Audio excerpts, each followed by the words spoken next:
Welcome everybody. Week, what is it, 2, 3 of New Look Down the Beat? I don't know, but I'm joined here by a very special guest. It's your boy Johnny Blaze, and I'm sitting here with my man. Please introduce yourself. NLN. That's my name. It's NLN. It's NLN. What's that mean? NLN is my initials. And perfect. I know, and it's so catchy too. It is NLN. It's good. It's real good. I was gonna ask, I was gonna ask your full name, but do you want to? Is that kind of the mystique? You don't you say it? It's Noelis Ndaishimie. So it's like a really French name. Yeah. So That's what I was gonna say. French. yeah, it's all French. Yeah. Like, English people have a hard time pronouncing my name. It's usually Honestly, I forget it already, my man. Yeah. I feel it. NLN's catchy as fuck though. It's my name. Noelis. Noelis. Yeah. I forget the last N. It's okay. It's It's all good. NLN. It's crazy. Your branding is really dope. I gotta say, and you're very young, right? Yeah. How old are you? 18. 18. Yeah. And your brand. I gotta say that's one thing about you is your branding is fucking sick. And what I would say that rests on is persistency. Am I correct? Yeah. Yeah. Yeah. Can you explain that a little for me? I'm just it's really just consistency. For the longest time of trying to, get on and really, establish myself in the game, and I feel like that doesn't come with complacency. So I just have to be consistent, and that comes with just being myself, and my brand is me. So I'm always gonna be on point with my brand at all times. So that's just it. So this is one thing that I thought was absolutely, like, you said earlier that you're psychopathic for something completely other a different reason. And we'll talk more about that later on. We'll talk more about that sort of psychopathic tendency you have. But what I think is absolutely fucking abnormal is the 49 singles you have dropped this year. Oh yeah, 49 motherfucking singles, dude. By the end of the year, you're gonna have more than one a week. Yeah. Was that the goal? That was definitely the goal. More than one a week. More than one song a week. Yeah, like, cause you're gonna end the year. You're at 49 right now. Yeah. In 2021, yeah. There's like 4 or 5 weeks left of, like, there's like 4 or 5 Mondays left in 2021. Yeah. If you drop one more per week, you were gonna be over one a week for songs this year. Yeah, that's last crazy. Year I would drop like 2 songs a week. That's fucked, man. Yeah, like I think for like a whole month or like at least 3 weeks I was dropping 2 songs. That's fucking crazy. Yeah, I feel like it's just my output. Like I always make music all the time, and especially it helps a lot the fact that I'm just talking about myself. Like it's literally just my therapy.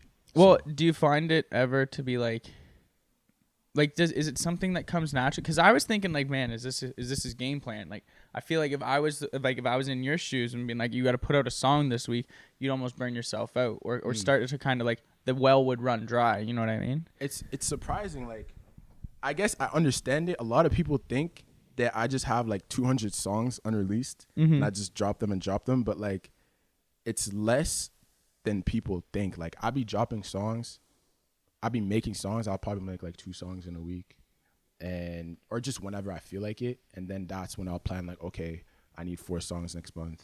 I'll just start recording now. Like, it's never a point where like, oh, okay, now I need to rush and I need to make bare songs like 3 months in advance, 4 months in advance. Like, the past 2 songs that I dropped, like I just dropped a song called What You Thought. I made it the same day it dropped. Like, I made it Thursday and it dropped at midnight. So it's like, I don't know. What's the what? I want to know what your thoughts behind doing that are, because you have, like, you could have dropped 3 albums by the end of this year. You know what I mean? Like, with the amount of music you have, 4 albums, 5, 6, 7 albums. You know what I mean? It doesn't fucking you could have 7 very short albums. Yeah. You could have a couple fucking double track platinum EPs. You know what I mean? Like, some greatest hits. It doesn't matter, but you could have put them all together. Why didn't you? Especially the fact that I'm coming up, it doesn't really make sense for me to drop projects because nobody knows who I am. I'm sure you could listen to a song and an artist that you've never heard of, 20 songs, and I never heard of you. Even if you're fire, I'm just gonna listen to 4 and maybe put it in my playlist. I feel like once I'm consistent with the song a week, it differentiates me from different artists because I'm already abnormal. I'm dropping songs consistently in their face, and the fact that they're good, it just helps, I guess. It's just consistency. If I'm constantly in your face dropping a lot of songs and I'm trying to get on, at some point you're going to be like, okay, let me start to tap in. I just feel like the single aspect, because I saw this in a bunch of Russ interviews, like, it single-handedly grasped the people's attention, So I feel like if I just give you one song a week, at one point you're gonna tap in, one song you're gonna like, and then after that, once you like one song, you're gonna go back into the catalog because I dropped 49 songs that same year. You feel me?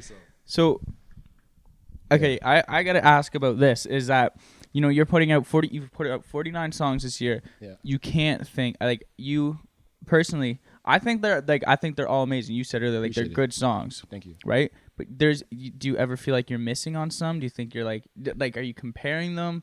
Like I feel like my mind around that would be like you always gonna want to make the one better than the last one. You know what I mean? Yeah.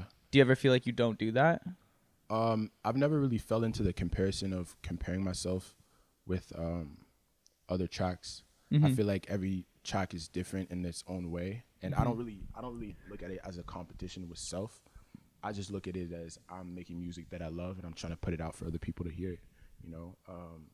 Like I said, the consistency really helps. Like that's the reason. That really is the reason why I got to get the fruits of my labor this year. Because if I was as consistent as like either the people around me or like I don't think I would have gotten so far as like gotten on radio, or because the level of music wouldn't have been at its highest peak because I wouldn't be making music at a consistent basis. The main reason why I dropped a song a week is because I started to see like, okay, I'm literally forcing myself to constantly make music. I feel like if I didn't have that date on myself, right, if I didn't have that restriction, then it would kind of lead to, again, me being complacent and being like, oh, okay, I can just do it another day. Like it really forces me like to keep me on schedule. I feel a good schedule really helps. So music has become your routine. For sure. 1000%. That's awesome. You've involved yourself completely in it. I feel like you watched like the recent Drink Champs, like with Kanye. Well, yeah. I watched part 1, part 2. I haven't seen that either. Yeah. But like, I just feel like right now, just like doing the Noré cap, right? Give it up, folks. Give it up, folks. That's a good answer. That's a good answer. Oh, that's a very beautiful thing to hear, especially someone of your age, man. Because like 2 weeks ago, like two guys, they're 30 years old. They were sitting in this seat. They've been in this game for a long time, and it's very much so that has something that is worked into their mentals. It's just being persistent, really, like just fucking fighting, you know what I mean? Doing exactly what it is they know they need to be doing, and it'll keep them on that path to greatness. And I think for you, like, it's a very mature place to be at 18 years old. I remember I interviewed Kareem a while ago, man, and I remember speaking to him and thinking, man, this guy sounds a lot older than he actually is. And I get that same vibe from you. Appreciate it. Do you feel that when you're like kind of in the industry that you're in? Like, do you find like your mental is a bit more forward than perhaps people like your peers? I think yes, because of the whole experience as far as like chasing a dream at such a young age, especially the fact that I really didn't really have anybody around me that was doing the same thing. It kind of caused this sort of isolation and like led to multiple breakdowns and sad, depressive moments. So I guess through that, it kind of gave me sort of wisdom because I know myself more, like I'm able to learn off of my mistakes or even understand why I feel certain ways because I'm always by myself, mostly last year. But yeah, it's definitely like something necessary that I need to take in order to like get to the position that I am at today. But to answer your question, like, I do believe it matured me a lot quicker because I've gone through a lot in a short amount of time. Like, do you think that like is beneficial to your trade? Because there's something to be said about like there's something to be said about that kind of other side to the game where people are just young, wild and out, just making music to make music, right? Like, you're obviously making music to make music because that's what you're passionate about. Of course. But there's a whole other side, but it runs through your veins, it's in your heart. There's other people out here just doing it because they just fucking like to, you know what I mean? They love the idea of what it could bring, right? Do you ever feel disrespected by that? Disrespected by what? What do you mean? Just like, I feel like you're a guy who really tries to sharpen his blade all the time. You know what I mean? And then you see kind of like you said, you've been at this for time, right? You were pushing, you're consistent, you're persistent, you're persevering through all of it. Yeah. Does it ever like just kind of irk you that like, there's those people who just do this for fun and then end up bigger than ever? I feel like if I caught myself in that specific comparison, I wouldn't be here. Yeah. Because I definitely in the beginning, like I remember 2018, I was trash. Like I was literally, I was making songs on like USB microphones and sometimes even on my phone, and I thought that they were the best thing ever. But then I listened to a Drake song, and then you know what I mean. So like, and it would kind of bring me down. But I feel like I got out of that by just focusing on myself, and I feel like that's what really helped me evolve. I personally believe that everybody has their own path. Everybody has their own journey. If it takes you 2 years to blow up, it takes you 2 years. I just know that I just have to, you know, work a little harder. But I'm all for seeing people win, bro, honestly. Because, and that's another good Noriega answer right into the Noriega camera there. But, the little horn. Yeah, exactly. That's so stupid, man. I understand wanting, like, loving to see, like, people winning, right? Yeah. And especially being young, you have a lot of ground still yet to cover, right? Of course. How do you plan on covering that ground? Just like blowing up. Yeah, like what's your plan? My plan is just doing the same thing that I've been doing. Song a week is still gonna go until I actually get to a space where I don't really need to, because that's the whole point of it, right? To get on and to constantly be in people's faces. Yeah, the plan is just to be consistent, continue to drop, and also try to look at new different opportunities like this, and not really reach for the stars, but kind of slowly and incrementally get different moves and get different plays so that it can pile up into a bigger thing. Mm-hmm. Yeah. It's a tactical answer, right? Yeah, for sure. Tactical. Like small W's for the bigger one, mm-hmm. basically. I love that idea too. It's like people always say, like, you don't need to win the battle, you just need to win the war. Yeah. Like, how the fuck are you supposed to win the war if you don't win the battles? That's a fact. Right? Mm-hmm. Like, don't be an idiot. Yeah. Small dubs all day. Small dubs. That's what I'm saying. And also, like, not to cut you off, but no. It's your interview. Yeah. I'm here for you, man. Yeah. The beginning of the year, I got placed on radio on Hot 89.9, and I feel like that really helped as far as momentum, but it didn't blow me up. It was because of my consistency, is because of all the videos that I dropped and the extra songs that I dropped on top of that I got to a position where now I'm starting to build a fan base. I'm starting to build, you know, relationships, people that respect me in the space for just off the strength of my work ethic. Like, I feel like it's always a snowball effect at the end of the day. Like W's, like the small W's we're talking Precisely, about. yeah. Because, like, you know, you wake up one day, you have 8 things to do on your to-do list. Yeah. You only get 3 of them done. You didn't, like, just get 3 of them done. You got shit done that day. You know what I mean? Like, don't fucking beat yourself up over not, like, getting all, like, 8 things is a lot of shit to do in one day. You know what I mean? Fact. That's true. So I don't know. I think it's you know, taking that approach to a career, I think is, like, I feel like that's a very realistic way to look at it too, especially at how young you are, right? For sure. Like, looking forward, knowing just, like, the incremental process that you're gonna have to go through, being at terms with that now rather than just, like, spraying and praying for, because, like, I'm not gonna lie, bro, I thought that might be it. Like, I was like, bro, he's a young dude, he's just out there dropping a fucking song a week because he thinks that that's gonna be what it is. But I'm glad, like, I'm very happy and relieved to hear from you that it was tactic, and, like, it's one that makes sense to me too. Because if you were just like, oh, I'll just do it until someone listens, like, till one of them is that one hit wonder, you know, that just shoots me up there. And, like, I to know that you're building a catalog, that's a really relieving thing to hear. It's a foundation at the end of the day. Like, I was never the type of artist that was like, okay, I'm just gonna go one and done, go sign to a label, go get, like, a cool advance, and then just have them own my music forever. Like, I was never that type of artist. I was always the one that was striving for greatness, that was striving for, you know, just understanding and realizing my potential and being confident that I really am going to be one of the biggest, you know, like, having that certain confidence is something that's, yes, it can be intrinsic, but it's also, you know, me recognizing my work ethic and, you know, just realizing that I can really do it. Mm-hmm. Yeah. Is that something that you have kind of done on your own, or is that something that has that thought process formed on your own, or have you looked to or at another artist that has kind of influenced that for you? Like, just my confidence in general. Confidence and just your outlook of the game, like how it is you're going to make it. Oh yeah, I was, like, we're talking about the psychopath. I'm a psychopath when it comes to, like, studying. Like, I like to study everything. I feel like that's bro, I'm same way. Like, Wikipedia, right? bro.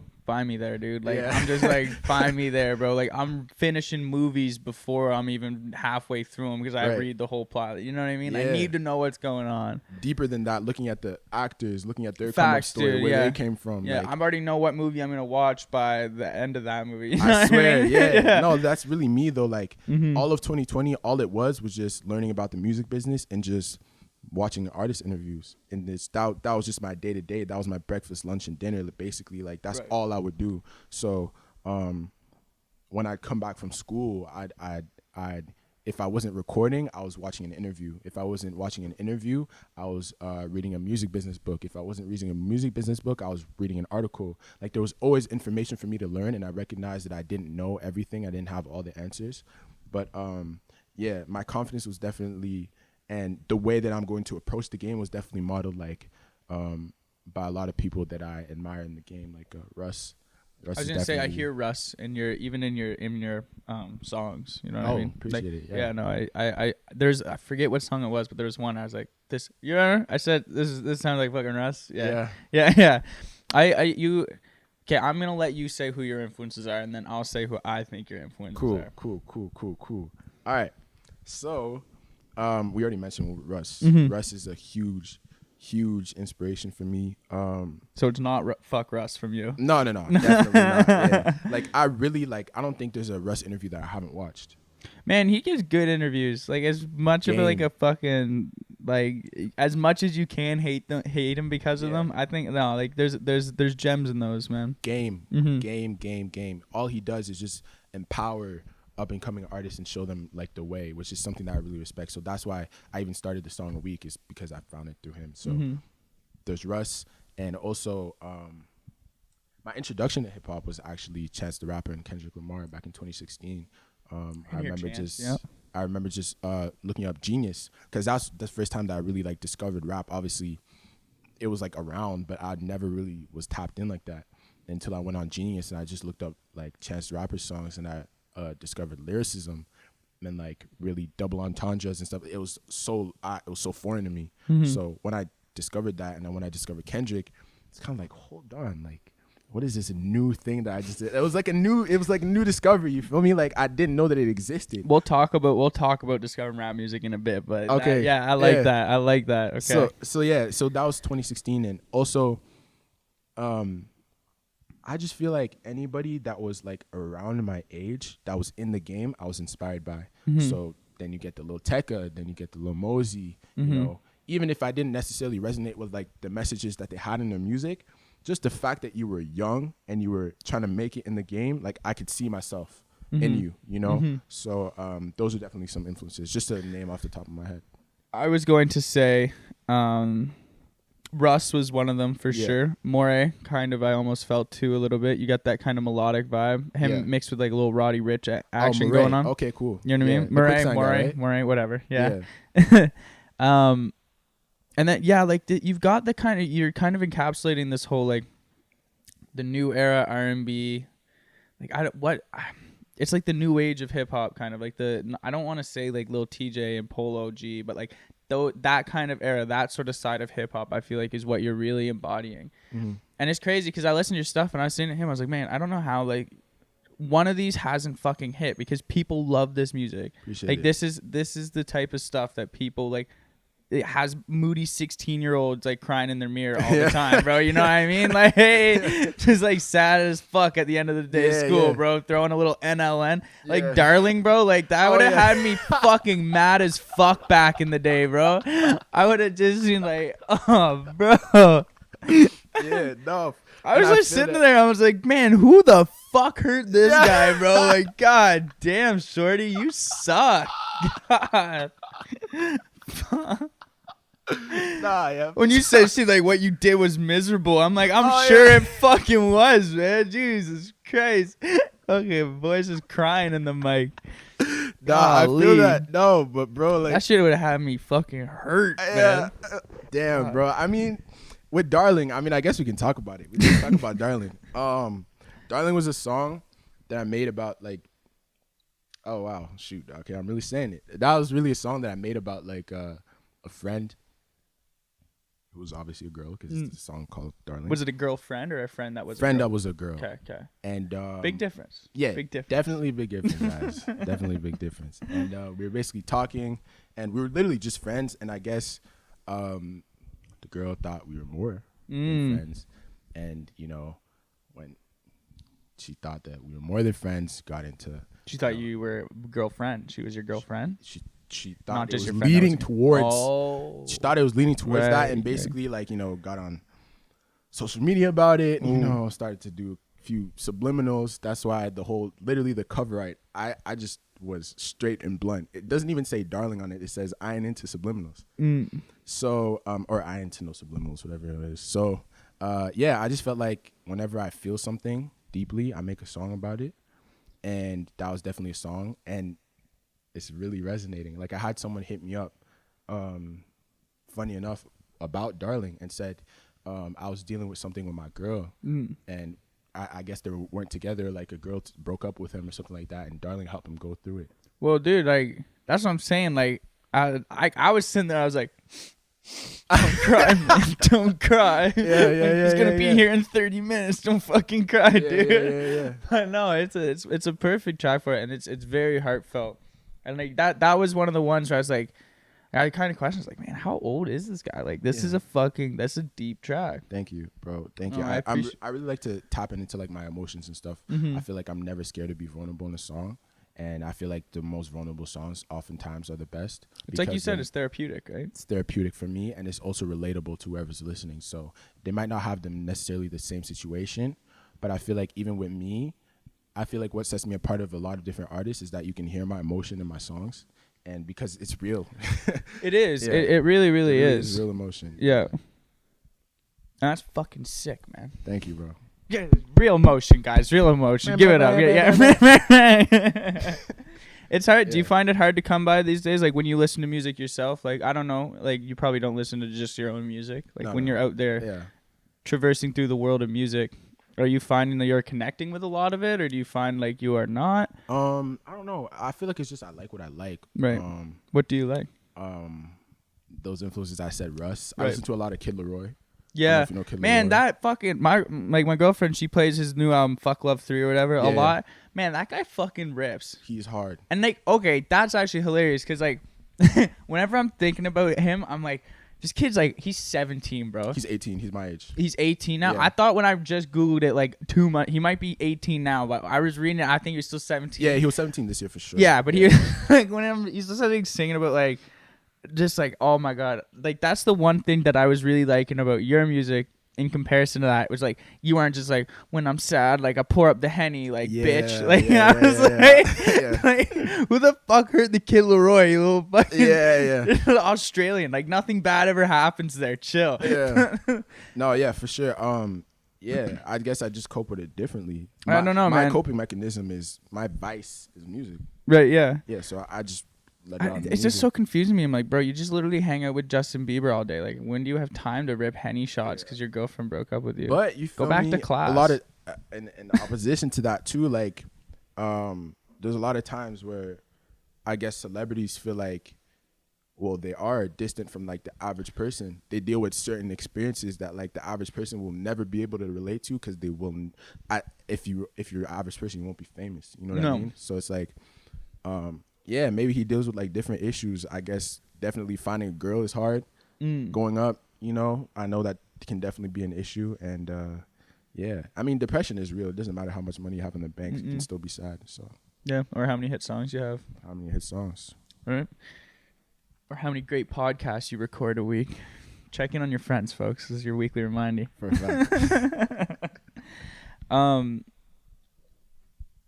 I love that you like relate to the guys who are sort of in your age range or like your sort of peers. I mean, like on the larger scale. Yeah. Who do you really look up to the most and why in that sort of sphere? Oh shoot. I wouldn't say there's necessarily a specific person.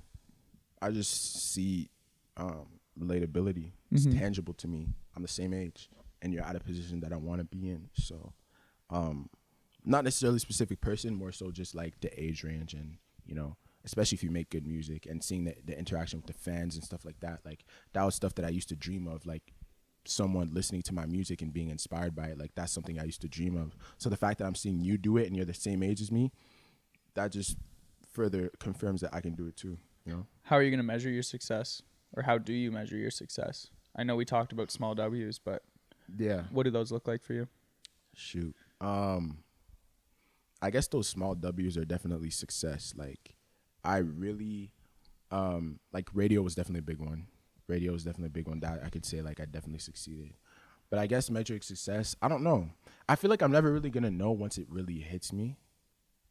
But I just know that when it happens, I feel like I'll know. But so far, it's just like the small incremental W's, like, okay, I'm on the right path, basically. Yeah. But like you, that's what I mean. Like, you gotta know when you win that war. You know what I mean? Yeah, for a fact, I have to. Yeah. So far, like, even now, like, I feel like I've won a certain war in a sense, because 2020 was a terrible year for me. Like, I was really, like, sad that year and had a lot of, like, you know, breakdowns during that year. So, and the fact that I was putting out music and nobody was really listening to me, to go from that to now, you know, all the accomplishments that I got this year, even hitting as simple as 1,000 followers. Like, I had never hit that in my life, like, on any platform. So, you know, and the messages that I get, that's also a W. I feel like, okay, to answer your question, my measure of success is how many people I impact.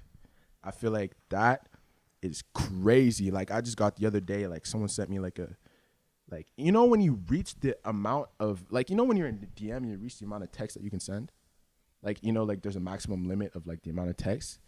Someone sent that 3 times. Get out. And it was about me and how, like, my music inspired them, and how, you know, yeah, just my work ethic and just my music. Like, it's someone that had never experienced that before with any other artist, but I was the first one. Like, the fact that people go out of their way to do that, like, it definitely shows me, like, oh shoot, like, I'm pretty sure I cried to that message. I was gonna say, yeah, that guy deserves a song written about him. Yeah, for sure. Like, and I always mention it about in my music, like, oh, people are finally tapping in now. But, like, those ones are definitely some messages where it's like, damn, like, the Darling one definitely made me cry. Like because you need to think, bro, like, these were dreams. Like, stuff that I would think about back in 2018 was I was watching interviews. This is a dream. Like, I remember I used to watch Juice WRLD interviews back in 2018 or 2019. And as the interviewer would ask him a question, I'll pause and answer it myself, as if the interviewer was talking to me, to, like, manifest it, kind of, you know what I mean? That's fucking sick. You know what I mean? So then now I'm literally here currently living my dream. The same thing that I was thinking about, I'm literally doing it right now, you know? So I don't know. I feel like it's always good to, like, look back at all those times where it didn't happen, just being really grateful for, you know, just the journey. I don't really compare myself to any other artist, because I know where I came from. Nobody was really listening to NLN last year. But now I have, like, a support system. People who really support me every time I drop. As soon as midnight hits, they go and look up my song. So it's crazy, bro. Do you find it hard to stop and smell the roses ever? Because I think that's an important thing to do on these journeys, man. For sure. Yeah, it definitely is.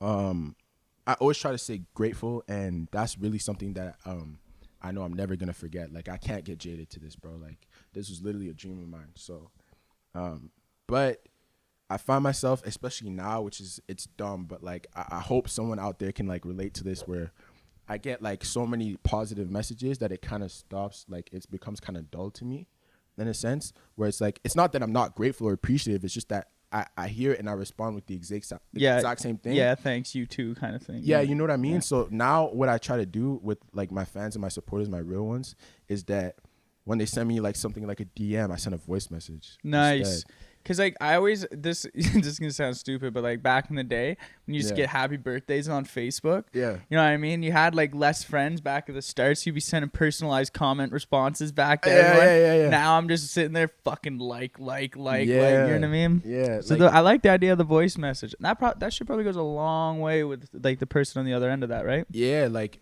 it's crazy, bro. Like, people get nervous when they speak to me now. That's not regular. I swear, like, last year I was no one, bro. People didn't care. People were walking over me. I'm still dropping a song a week. I was dropping a song a week last year. People didn't really care like that. But now I send a voice message like, whoa, NLN, I really do appreciate that. Yo, it's so lit that you're trying to like connect with your fans on a deeper level and stuff like that. I'm just like, bro, I just sent a voice message. Like, it's not that deep, you feel me? But like, I understand it because I was in that. I'm definitely in that position too, where I have people that I admire in the game. Where if they were to send me something, I would go crazy. So I guess I'm kind of just replicating the same thing. That's sick. Humble. It's a humble like way to look at it, right? For sure. Hold on a second here. The Ottawa scene. Mm-hmm. You are a very young fish in a rather young pond here. Yeah. We all are, kind of. What are you bringing to this scene? I know you said you don't really be going outside like that. Yeah. You know what I mean? I'm going to start too, but. Yeah. I feel like is it because you're an introverted guy, or is it just because you've been working? Yeah, it's just because I was working. I literally made it a point as soon as lockdown hit. I was like, thank God, because March, I think, what is it, like March that we got the announcement when we weren't going to school, or like April, something like that. Yeah. And then ever since then, I was like, yo, no school. I'm locking in. So then I really started, I isolated myself from like all of my surroundings, and I spent like 16 hours in the studio a day. Like I remember going in the studio, making 3 songs sometimes, and then other days studying the music business, but I'd wake up at like 10 a.m., go to bed at like 3 a.m. So, but what's your question, sorry? I forget. I got a tangent. I was like, what the heck? What was your question? No. It was something about... You're a young guy in the scene of Ottawa. The scene of Ottawa. What do I bring to the table? Okay, there it is. Sorry, I forgot. Versatility. Versatility. Truth. Mm-hmm. Being honest with myself, and also just me. I feel like once you're yourself fully, the fact that I can translate my full being as me being myself into my songs, it's just different because I'm me and nobody's me. So. Yeah. So your diversity, like you're a very diverse creative entity. Yeah. You know what I mean? You rap, you produce, you write. Yeah. You engineer. Yeah. Yeah, and you can sing like a motherfucker too. Appreciate it. How do you figure all that out? Self-taught? Yes, definitely self-taught. YouTube tutorials? Music industry for dummies? Yeah, basically. Yeah. Basically, like I was always into pop music. Pop music was my thing. Like 2010 onwards. The best era of pop music, man. Like between like 2007 to 2012, bro. Right. Fire. I was going all I was listening to was Hot 899, and it's such a crazy thing that I got then placed on. It's crazy, but yeah, my whole thing was like pop music. So I always loved to sing when I was younger, and I was always into arts. So I'd always like be either dancing, singing, rapping, or not even rapping, just dancing and singing and doing and acting. So when I got the more and more that I did it, the more and more I realized that I loved it, and I just kept doing it. And then 2016 was the rapping came in. I didn't know how to rap before then, and it still took me some time even after 2016, 2017. I feel like I developed my full rap potential. Well, not my full rap potential because obviously I'm still evolving, but I became good definitely at the end of 2020. That's when I made a song called I'm So Chess. It's just 3 minutes of all raps. Mm-hmm. So, yeah. Did you just like stay in your room and just fucking keep going until you just were like happy with it? This is my basement, yeah. Yeah. I remember I have this song called Card Declined. Mm-hmm. Card Declined. Took me like 5-6 hours to record. It's a 2-minute song. Why is it taking me that long? Like I remember like my throat was clogging up. I was sweating. I was all types of stuff. It was difficult for me to make a concise 2-minute song with no melody. Because I was so used to doing melodies all the time. So then finally it came to the point where I was like, nah, the more and more that I did it, there was Card Decline, and then there was a song called W, and I would rap. I would make it a point for me to like, okay, the hook is going to be melodies, but I'm really going to rap this time. Like I'm going to rap and do a 16 as a verse, you know? And the more and more that I did it, the more and more I got better. And then I'm So Chess hit. I'm So Chess was really a pivotal moment. Like, okay, I can rap now. Like it was definitely a confirmation. That's sick. Yeah. You should like and has like you say 5 or 6 hours. Like that's not a lot of time. Really? I don't think. I don't know. Fuck. I don't like, I don't fucking know. But it doesn't seem like a long time, bro. Like there's a song that I made called what's it called? Dwayne's Signature. Yeah, that song's fucking fire. Thank you. That song's fucking fire. Thank you. I literally made it like 2 weeks ago. Yeah. Yeah. In and what, 20 minutes? And then, no, not 20 minutes. But like, I wrote it, but I recorded it in an hour. Recorded it in an hour. Yeah, but it used to take me 6 to do one. See, now you're just showing off. No. But yeah, bro. But like, I'm saying there's like, people out here listening, be like, oh, maybe he'll drop a gem. He's like, yeah, I just learned how to do it quicker. You bitch. No, it's definitely not that. It's more so like I really took the time to do this, bro. Like I really studied the game. One of my dreams, again, a dream was to learn how to rap with no melody. I remember I'd be watching like Fun Flex freestyles, and I'd be like, I want to do that. Like I want to be able to do it. And before I couldn't do it. So then when I'd, work on my pen, work on my lyricism, like I made it a point to constantly, like there's no way that I know that a bar is corny and I put it in there or it's not good. Like it really hurts me inside. And like, even when I play it to someone, like I'll be just sitting there just like cringing, like I can't do this. Waking up out of your sleep.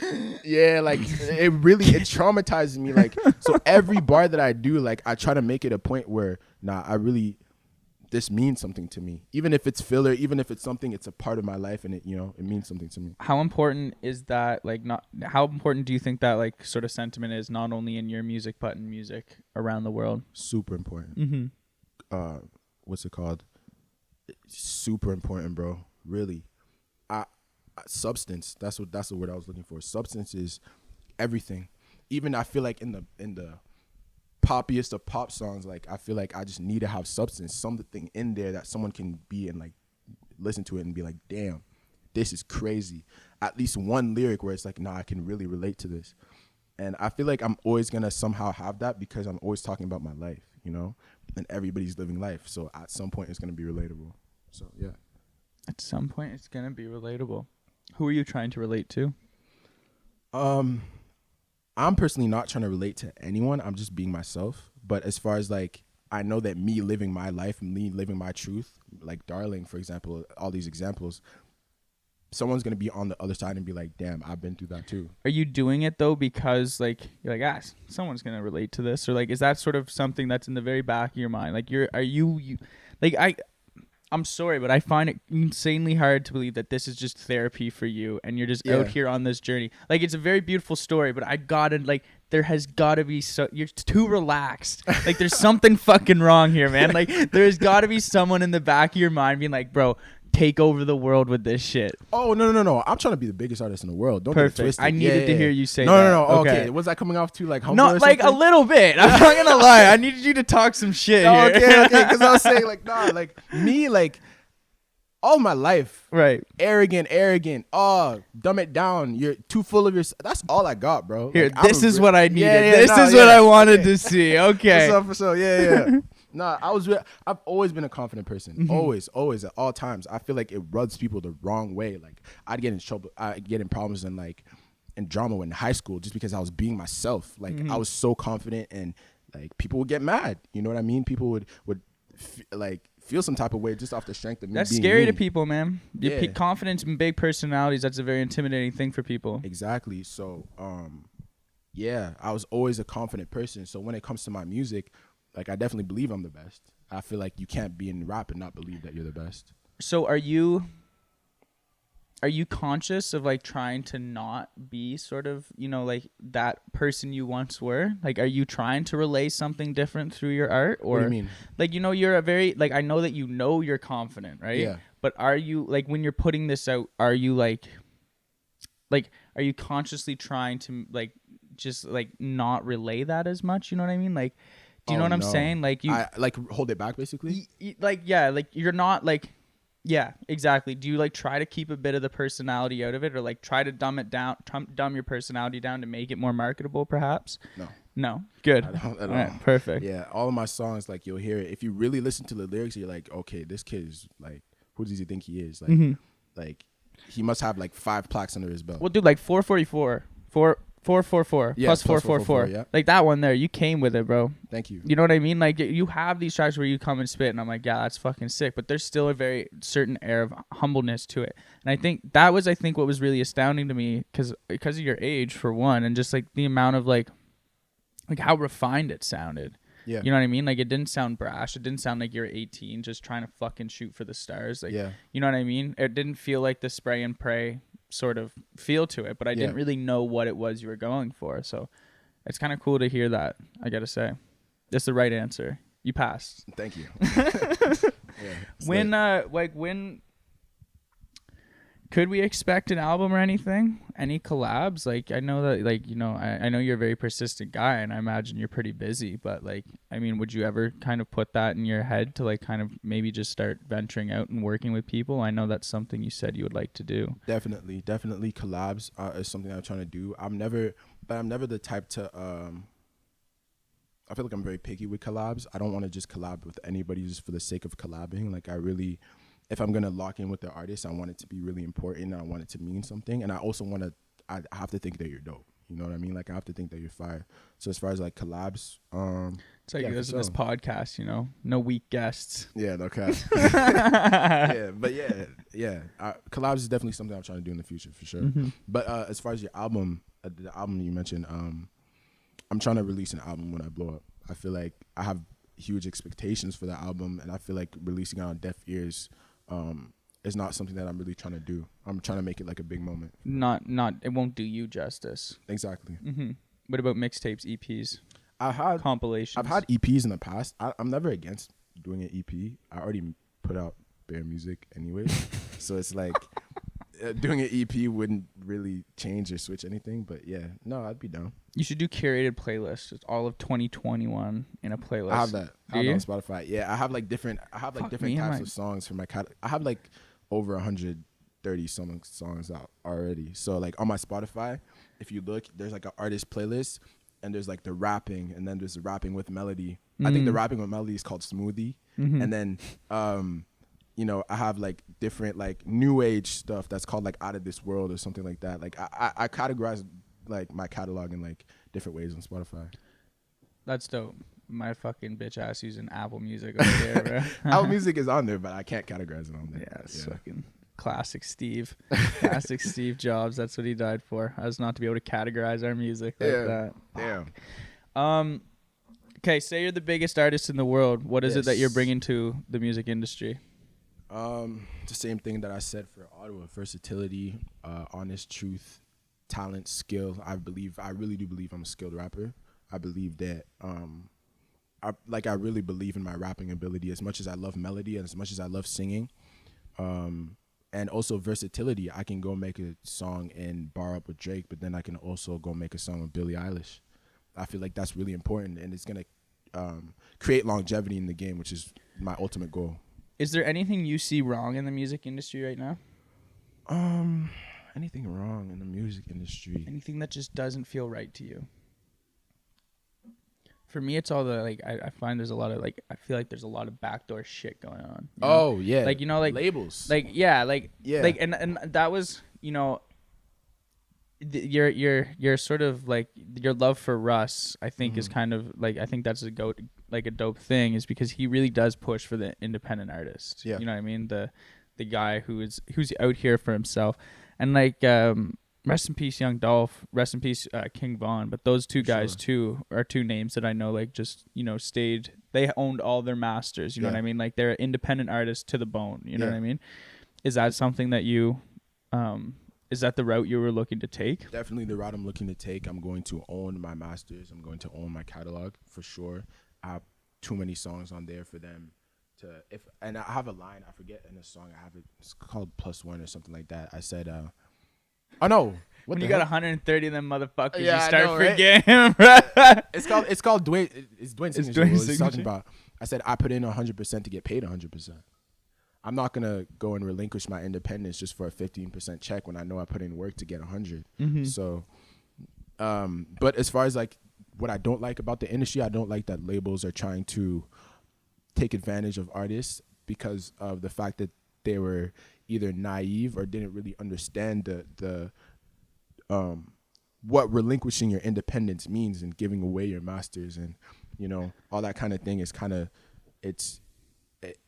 in the moment, like, you think that an upfront check of like $1 million is going to be crazy, but like now your tax bracket's changed, you're up to cut that in half, you're at $500K, and now people are spending like they have $1 million, so they just go into debt, but they don't understand these types of things, so the label takes advantage of it. And I feel like the majority of artists don't really know why the labels take the masters is because that's longevity money. You know, labels are pulling billions a year off of just people's catalog that are deceased or that passed away. You know, like people don't understand the magnitude of masters and, you know, how that can benefit you, your kids, and the kids of your kids who then have kids who then have other kids that have other kids. Fucking ton of kids there. A lot of kids. Like a lot of kids. You got that point across though, man. Yeah. For sure. No, I like because you see a lot of people like older rock stars now. I see it a lot in the headlines of people who are getting that 70, 80 age range and they're selling their masters. Yeah. Lil Wayne just sold his masters. Yeah, he sold all of Young Money's. All of Young Money's. But like even these people like fuck, I forget who it was, selling them for like $700 million, like all their masters. The numbers are crazy. Don't get it twisted. Insane, dude. The numbers are crazy. And like, you know, that'll be good for your kids. You know what I mean? But not like you said, like the kids. It's gonna stop at one point. Yeah, exactly. Yeah. $700 million is a finite amount. Yeah. But your masters are infinite. Yeah, it doesn't end. Yeah, it doesn't end, bro. Like that's why I was really paying attention to people in the game, and I feel like an interview that also really did help me. I don't know if you've seen it. It was the Joe Budden and Lil Yachty interview on Everyday Struggle. Yeah, when he got fucking pissed out. Right. Yeah, but I feel like that's hurt. Yeah. Poor Lil Yachty, man. Yeah, but I feel like it's one of the most important conversations in hip hop history for me, because it brings the old generation and new generation, and each party's learned something after that conversation. Oh, absolutely. And I feel like it hadn't happened before, and especially Yachty was like the poster child for like hate. Fun rap that old people had to hate. Old people had to hate. And also 2016 was when Uzi, Cardi, all these people came into the game. The Antichrist of hip hop. You know what I mean? Exactly. Yeah. Just people that didn't really care about lyrics like that. I'm just trying to have fun. Yeah. But that conversation, it taught so much. It taught Joe Budden that you can't discredit these young people, although you don't need to be you. Like, you know what I mean? These artists don't need to be doing it for the same reason you did it. And at the same time, you can't discredit it because he's also doing a lot of good business moves, as much as you hate it or not. But then as far as Yachty, I feel like what he learned, I think what I took away majority from the interview is that he didn't know that what a 360 was. 360 is a label deal where the label not only owns your music, but gets a percentage of everything that has nothing to do with music. So whether you do a brand deal, partnership, merchandise, the label gets a cut in that, which can really... you're just not in control anymore. No, you know what I mean? You're living there.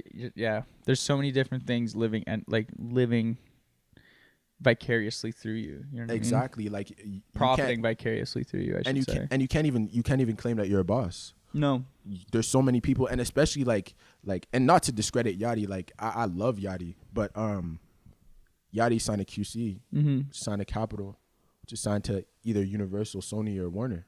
You know, so it's two different entities before you can even get a check. Yeah. So a lot of things can get lost in transit. I'm sure he lost a lot of money through just simple mistakes. Maybe people thought that they could get, you know, a little money off the table, under the table. Like, it's just really a complicated system. And I wouldn't want to work with, I wouldn't want to have someone who like, okay, I'm working with a distribution deal with, who signed with another label, and another one, and another one. There's so many different fucking hoops you have to jump through, right? Yeah. And you don't know where all that money is coming from or going to. Exactly. Not knowing, when you know that what you have is what's making you money, I feel like it's such a more like, you have so much more closure on that thought than be like, oh, I don't know where my money's coming from because I signed 8 different contracts that I barely know like the words of. That's what Blueface was going through. Blueface didn't even know who he signed to. Blueface is fun. Yeah, Blueface. Shout out Blueface, bro. Shout out Blueface. If you're ever watching this, shout out to you, bro. Shout out to you. Blueface is watching. Yeah, Blueface is watching. Shout out Blueface. Anyone you want to be watching, they're watching right now, man. Manifest it. Basement. Tell me what you're doing with that, man, because it's kind of, you know, we just talked about Lil Yachty had the sailing team. That kind of fell apart though. Yeah, that did fall apart. Which is hard, but you know, he said about that, you know, it's just like his boys just didn't work hard enough, didn't want it bad enough. They're just lazy. Tell me about what Basement is to you. So Basement Room is a brand that I created with my boy Zay. Zay is my right hand man, my manager, and we just created it in the midst of Shout out Zay. Shout out Zay. Jay's in the back. You feel me? But yeah. Say we should probably say something. Yeah. But yeah, it's just a brand that we created in the midst of trying to figure out what we really wanted to do and what we wanted to accomplish. Basement Room is an acronym. It stands for Before Something Manifests, Never Trip, Run Off of Motion. Okay, I'm so glad I didn't just jump in there and be like, it's because you do all your shit in the basement. It's Yeah, you're in the basement. But it is a part of the basement. Yeah, because we literally, all the FaceTime calls, literally everything, me recording, everything was done in the basement. So sorry, tell me again the acronym. Before Something Manifests, Never Trip, Run Off of Motion. That's what it means. That's Okay. elite. You feel me? That's elite. Yeah.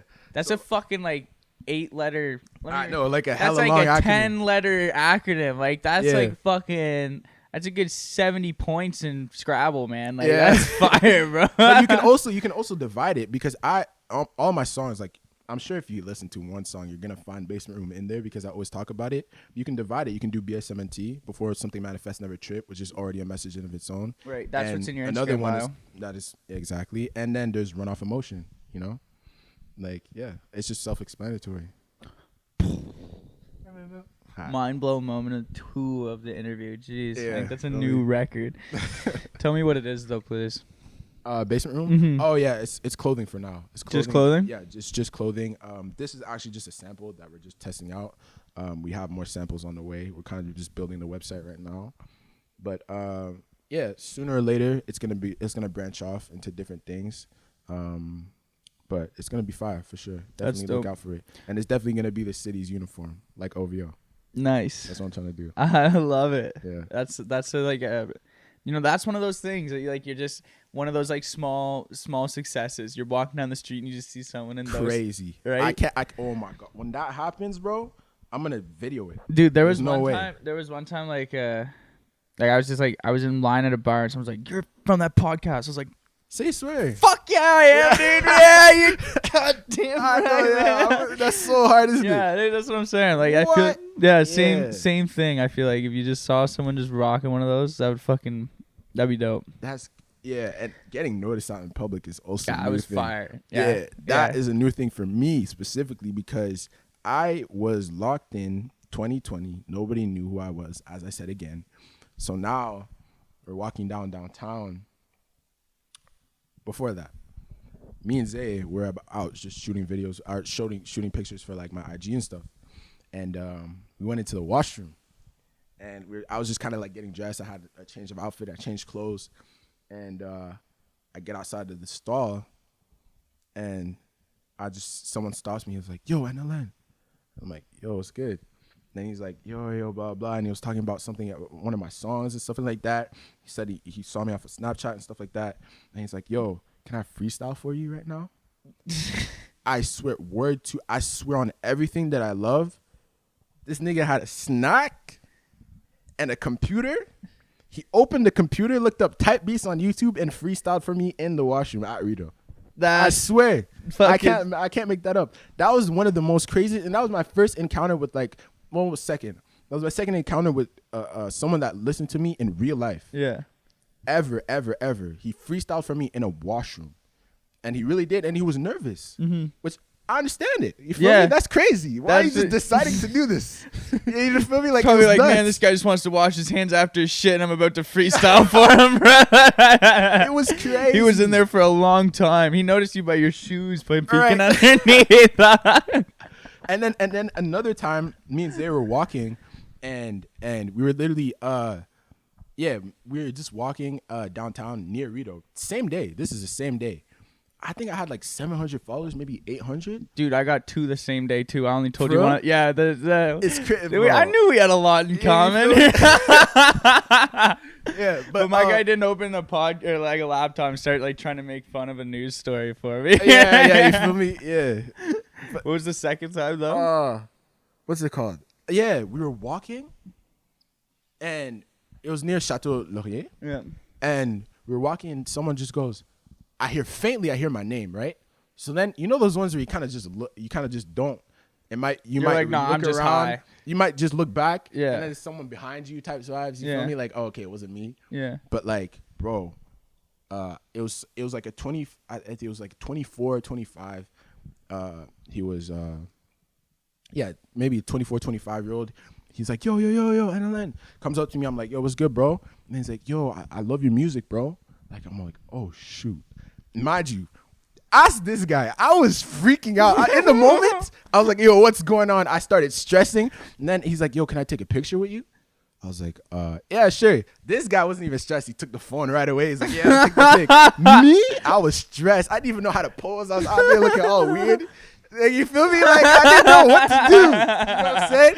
But then after that, and then after that, we took the picture, and I was even trying to create small talk. I was choking. I was so seriously, how do you know who I am? Yeah, feel me? Like I was literally there, and I was like, oh, you from around here? So, like, you come here often?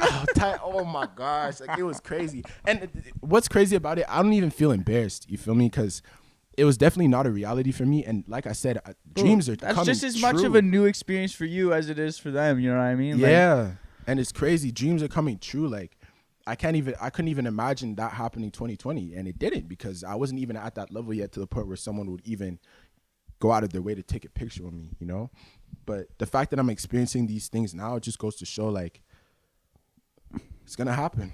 At one point, at some point, people are going to wake up. At some point, I'm going to be huge. At some point, I'm going to be in the game cemented. People are going to know NLN as, you know, whatever I am, a rapper, singer, producer, engineer. And they're really going to, you know, acknowledge my talent, which last year was a huge issue for me. Like, I always thought I was getting swept under the rug, you know? Like, I always thought that people just see me, but they just don't care about me. And that kind of left a bitter solitude taste in my mouth, where it's like, okay, cool, like, so y'all are championing all these other people, but like, I know I'm better than them. You know what I mean? Like, I was really trying to, it was like, how are you championing these people, but I know I'm better than them, but at the same time, it was like, I also isolated myself. So how do you expect them to like kind of support you in a sense? But yeah, so to go from that to now, like, I'm going outside, people noticing me. I'm hopping on one of my real ones, my fans' lives, and they yell my name in a grocery store, like, you know what I mean? Like, as soon as I hop in the live, they're, oh, NLN. I'm like, whoa, what the heck? Like, these are the types of reactions that I would only, like I said, like, that I would only dream about. So the fact that things like this are happening now, it just goes to show, like, it's just a matter of time. Like, I can't even imagine what next year is going to look like. You know what I mean? Like, yeah, I can't even imagine it. Me neither, man. But y'all better stay fucking tuned to fucking find in. out, man. NLN, best kept secret in the city, man. This has been an absolute pleasure. Thank you, bro. Not to say that I expected this to go terribly, but this went like really well. Thank you. I had a really, really great time, man. Thank you very much. Bro. Thank you for having me. No, man, I appreciate your time. Thank you, everyone. Thanks for tuning in. NLN, where can they find y'all at? Everywhere on all platforms. I have a song Friday that's coming out called Balling on Ice. And it's a song produced by Rooftop, which is my boy. So make sure you go check that out. Yeah, it's going to come out. It's definitely going to be a moment. I feel like I'm going to shock a lot of people. And, yeah, on IG, it's ITSNLN. And, yeah, that's basically all the things I use. Fuck yeah. For sure. Stay tuned, guys, Friday. Wait, this will be out by then. Because this will be next week. Go run that up. Oh, it just dropped. Balling on Ice. It just fucking dropped. Go listen to tap in. Come on, man. Out everywhere. Time Traveling Pod. Thanks for tuning in. Thank you very much for joining us again, man. Thanks for having me, bro. It's been a pleasure, man. Catch us next week, y'all. Peace.